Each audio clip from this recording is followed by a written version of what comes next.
Hello friends, स्वागत करता हूं आप सभी का। तो दोस्तों आज की इस वीडियो में मैं आप लोगों को सीडीपी का संपूर्ण क्लास देने वाला हूं और सभी के सभी क्वेश्चन दोस्तों आप लोगों को ऑनलाइनर में दिखने मिलेगा। ज़्यादा टाइम नहीं लगेगा दोस्तों, इसलिए वीडियो को आप लोग कंप्लीट वॉच कीजिएगा, तभी जाकर आप लोग को दोस्तों फायदा मिलेगा। ठीक है, तो चलिए नंबर 1 के सवाल को शुरुआत करते हैं। देखिए पहला नंबर का जो सवाल है वो कुछ इस प्रकार का है कि बुद्धि का संज्ञानात्मक सिद्धांत जो है किसने दिया। तो दोस्तों ये दिया था आप लोग का जीन पियाजे साहब ने। ठीक है, इसको दोस्तों हिंदी में जीन पियाजे कहते हैं और इंग्लिश में कहते हैं दोस्तों जीन पियागेट। ठीक है, चलिए नंबर 2 सवाल। नंबर 2 में आप लोग का सवाल है दोस्तों कि बुद्धि का संवेगात्मक विकास का सिद्धांत किसने दिया।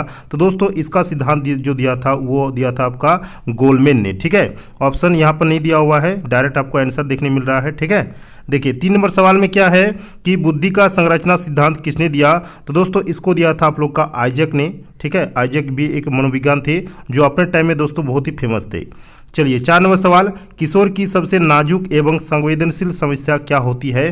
तो दोस्तों उसका संवेदनशील समस्या जो होती है वो होता है दोस्तों यौन संबंधी समस्या।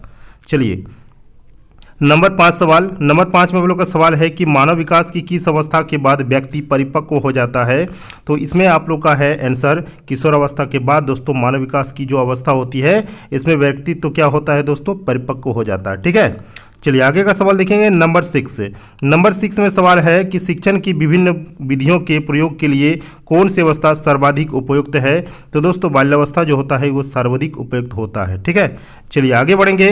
नंबर 7। नंबर 7 में सवाल है कि मैं कौन हूँ, मैं क्या हूँ आदि जैसे प्रबल भावनाएं बालक के विकास की किस अवस्था की सूचक होती है। तो दोस्तों ये जो सूचक होती है यानी ये जो सैंबल होती है ये आप लोग का किशोर अवस्था में होती है।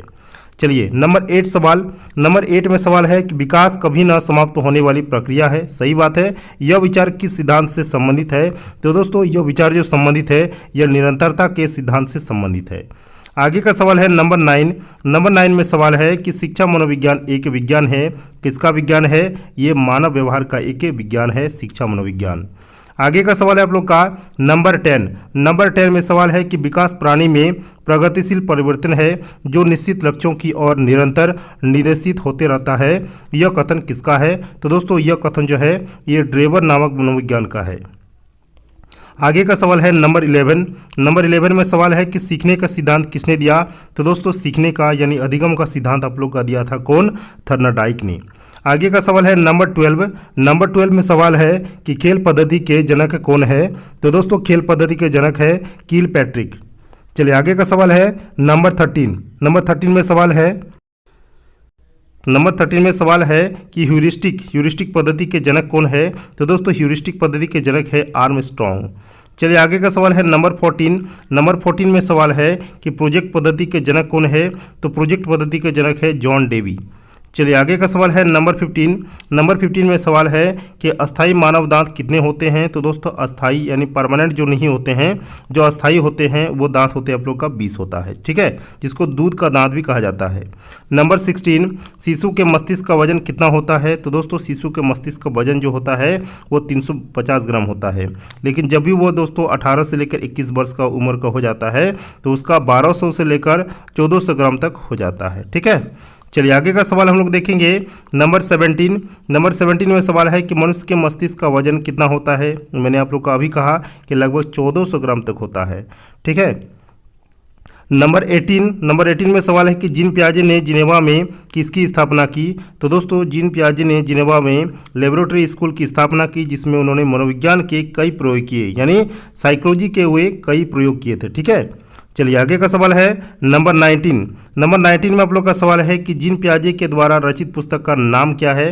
तो दोस्तों इसके पुस्तक का जो नाम था वो था the language and thought of the child. ठीक है, और यह उन्होंने कब लिखा था, यह उन्होंने 1923 में लिखा था, यानी यह पुस्तक उन्होंने 1923 में लिखा था। आगे का सवाल है नंबर 20। नंबर 20 आप लोग का बहुत इंपॉर्टेंट क्वेश्चन है। देखिए जीन पियाजे ने संज्ञानात्मक विकास को ध्यान में रखते हुए बालक की कितनी अवस्था बतलाई। ऑप्शन यहाँ पर नहीं दिया हुआ है, डायरेक्ट आंसर देखते हैं कि जीन पियाजे ने संज्ञानात्मक विकास को ध्यान में रखते हुए बालक की 4 अवस्थाएं बतलाई, और 4 अवस्थाओं में से पहला जो अवस्था होता है दोस्तों उसको सेंसरी मोटर अवस्था कहते हैं, यानी सेंसरी मोटर स्टेज कहा जाता है, और इसमें हिंदी में कहा गया है दोस्तों संवेदी गत्यात्मक अवस्था, जो होता है दोस्तों जन्म से लेकर 2 वर्ष तक। ठीक है, टू में दिया हुआ है पूर्व संक्रियात्मक अवस्था, जिसको प्री ऑपरेशनल स्टेज कहा जाता है, और ये होता है 2 से लेकर 7 वर्ष तक की उम्र तक होता है। उसके बाद आप लोग का है ठोस यानी जिसको मूर्त संक्रियात्मक अवस्था भी कहा जाता है, इसे ये जो होता है दोस्तों 7 से लेकर 11 वर्ष तक की उम्र तक होता है। लास्ट है हम लोग का औपचारिक यानी फॉर्मल जिसको कहते हैं, तो औपचारिक संक्रियात्मक अवस्था यानी 11 से लेकर 18 वर्ष तक होता है। दोस्तों यहाँ से आप लोग का भर भर के क्वेश्चन आता है जीन पियाजे से, और ये अवस्था से दोस्तों एक क्वेश्चन आप लोग का 100% आएगा, ठीक है। तो इस क्वेश्चन का आप लोग बार बार देख लीजिए। आगे का सवाल है नंबर 21। नंबर 21 में सवाल है कि बच्चों में बौद्धिक विकास की 4 विशिष्ट अवस्थाओं की पहचान की गई, और ये जो कथन दिया गया दोस्तों, ये कथन दिया गया है जीन पियाजे साहब द्वारा। आगे का सवाल है आप लोग का नंबर 22। नंबर 22 में सवाल है कि विकास कभी ना समाप्त होने वाली प्रक्रिया है, यह विचार किससे संबंधित है। तो दोस्तों यह जो विचार संबंधित है यह निरंतरता के सिद्धांत से संबंधित है। नंबर 23 में सवाल है कि प्राथमिक स्तर पर यानी प्राइमरी लेवल पर एक शिक्षक में निम्न में से किसे सबसे महत्वपूर्ण विशेषता मानना चाहिए। तो दोस्तों सबसे महत्वपूर्ण विशेषता उसको मानना चाहिए धैर्य और दृढ़ता का, ठीक है। चलिए आगे का सवाल है नंबर 24।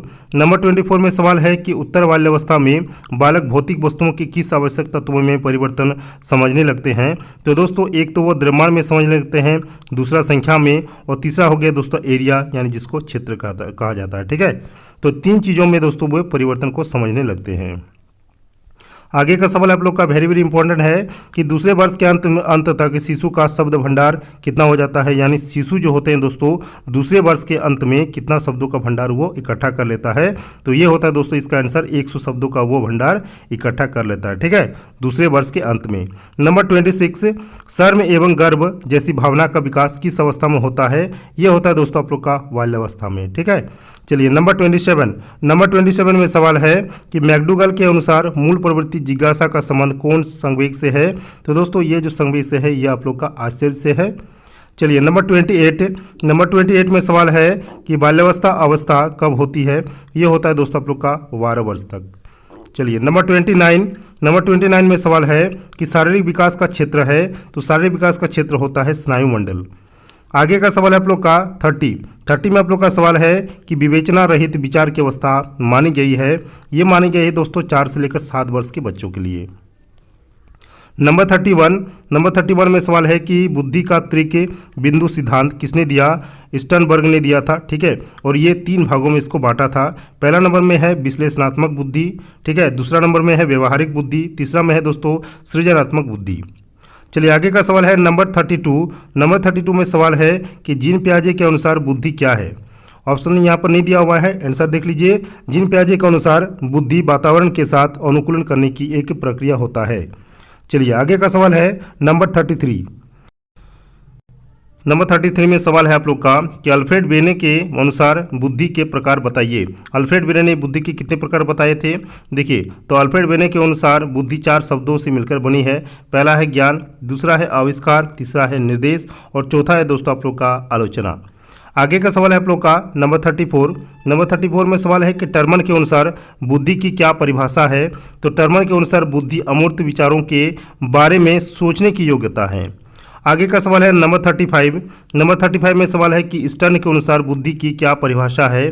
तो स्टर्न के अनुसार बुद्धि एक सामान्य योग्यता है जिसके द्वारा व्यक्ति नई परिस्थितियों के साथ समायोजन करता है।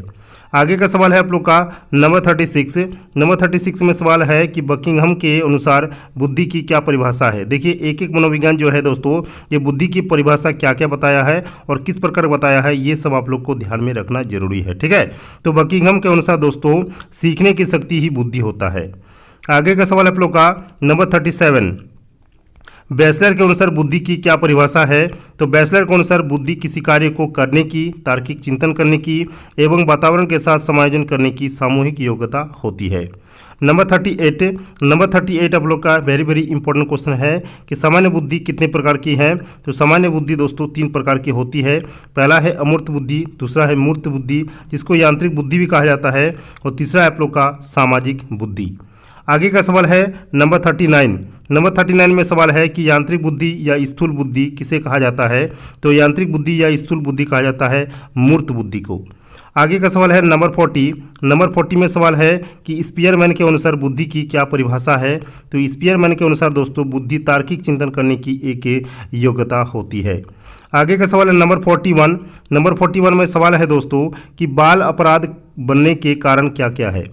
यहाँ पर देखिए, एक नंबर में है दोस्तों अनुवांशिकता, दूसरा में है व्यक्तिगत आवश्यकताओं की पूर्ति न होना, तीसरा में है शारीरिक दोष, ऐसे बालक ही हीन भावना से ग्रसित होने के कारण अपराधी बन जाते हैं, चौथा में है घर का वातावरण अशांत होना, पांचवा नंबर में है कुसंगति के कारण, छठवां नंबर में है दोस्तों दादा दादी का अधिक लाड़ प्यार, सातवां नंबर में है स्तरहीन मनोरंजन और आठवां नंबर में है माता पिता का गरीब होना, नौवां नंबर में है दोस्तों पक्षपातपूर्ण व्यवहार।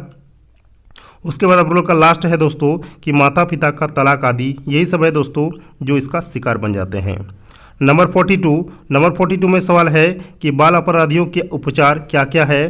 तो पहला है दोस्तों आप लोग का मनोवैज्ञानिक विधि जिसको साइकोलॉजिक मेथड कहा जाता है, दूसरा में दोस्तों समाजशास्त्री विधि, तीसरा में है आप लोग का वैधानिक विधि। तो ये 3 विधियां हैं जिसमें बाल अपराधी को उपचार किया जा सकता है। नंबर 43 में सवाल है कि समस्याग्रस्त बालक कौन कौन से होते हैं। यहाँ पर देखिए, वे बालक जिनके व्यवहार में ऐसी कोई असामान्य बात होती है जिनके कारण वे समस्याग्रस्त बालक बन जाते हैं। जैसे क्या क्या होता है, पहला नंबर में है कक्षा में देर से आना, दूसरा में है स्कूल से भाग जाना, तीसरा में है कक्षा में अधिक बातें करना, चौथा में है अधिक क्रियाशीलता होना, पांचवा में है दोस्तों गृह कार्य करके ना जाना यानी होमवर्क करके ना जाना, छठवां में है कि कक्षा में पढ़ाई में ध्यान न लगाना। ठीक है, चलिए आगे का सवाल है नंबर 44। नंबर 44 में सवाल है कि समस्याग्रस्त बालकों की समस्या शिक्षक द्वारा कैसे दूर किया जा सकता है। यहाँ पर दिया हुआ है पहला नंबर में कि शिक्षक को चाहिए कि ऐसे बालकों को अलग अलग बिठाएं और सबसे आगे बिठाएं, ये पहला उपाय हो गया। दूसरा में है शिक्षक को स्वयं बालक की समस्या को कारण का पता लगाना चाहिए और दूर करना चाहिए।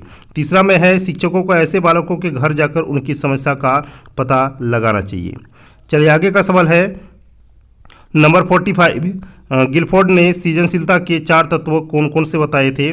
पहला नंबर में दोस्तों लोचनशीलता, दूसरा में है मौलिकता, तीसरा में है अपसारीशीलता और चौथा में दोस्तों केंद्राभिमुख। ये 4 तत्व बताए थे दोस्तों गिलफोर्ड ने। आगे का सवाल है नंबर 46। नंबर 46 में सवाल है कि वैज्ञानिक गुड ने सृजनशीलता के कितने तत्व दिए। तो वैज्ञानिक गुड ने सृजनशीलता के 5 तत्व दिए जो निम्न है। पहला नंबर में है मौलिकता, दूसरा में है अनुकूलता, तीसरा में है विचारात्मक, उसके बाद है चौथा में विचारों का सहचार्य और पांचवा में है दोस्तों आप लोग का लोतशील और विविध। आगे का सवाल है हम लोग का 47 में सवाल है कि सृजनात्मकता के प्रमुख तत्व कौन कौन से हैं। पहला नंबर में है मौलिकता, दूसरा में है नवीनता, तीसरा में है लोचनशीलता, चौथा में है विस्तारतरण करने की क्षमता और पांचवा में है दोस्तों आप लोग का विभिन्नता। आगे का सवाल है नंबर 48। नंबर 48 आप लोग का वेरी इंपॉर्टेंट सवाल रहा है कि सृजनशील बालकों की विशेषताएं क्या क्या है। पहला में है कि सृजनशील बालक जिज्ञासु प्रवृत्ति के होते हैं। ऑप्शन 2 में है यहाँ पर सृजनशीलता बालकों में उच्च महत्वाकांक्षा वाले होते हैं। तीसरा नंबर में है कि सृजनशील बालकों के विचार व्यापक होते हैं। चौथा में है सृजनशील बालकों में संवेदनशीलता अधिक पाई जाती है और पांचवा में है कि सृजनशील बालकों में एकाग्रता पाई जाती है। दोस्तों यही सब आप लोग जो देख रहे हैं पॉइंट 1 2 3 4 5, यही सब पॉइंट दोस्तों आप लोग को ऑप्शन के तौर पर आपको अपने एग्जाम में जरूर से जरूर देखने मिलेगा। ठीक है, देखिए नंबर 49 में सवाल है कि मनुष्य एक सामाजिक प्राणी है और यह किसने कहा था। तो ये कहा था दोस्तों अरस्तु नामक वैज्ञानिक ने। आगे का सवाल है और हमारा लास्ट सवाल है दोस्तों 50 नंबर, बालक के समाजीकरण की पहली पाठशाला कौन सी होती है। तो पहला होता है दोस्तों आप लोग का घर एवं जो दूसरा होता है वो होता है दोस्तों आप लोग का स्कूल। ठीक है, तो यहाँ पर दोस्तों मैंने आप लोग को 50 नंबर का जो क्वेश्चन था कंप्लीट करा दिए हैं। वीडियो अगर आप लोग का अच्छा लगा तो वीडियो को एक लाइक कर दीजिए। चैनल पर अगर पहली बार आए हैं तो चैनल को सब्सक्राइब कीजिए। मिलते हैं नेक्स्ट वीडियो में किसी और नए टॉपिक के साथ, तब तक के लिए जय हिंद, वंदे मातरम।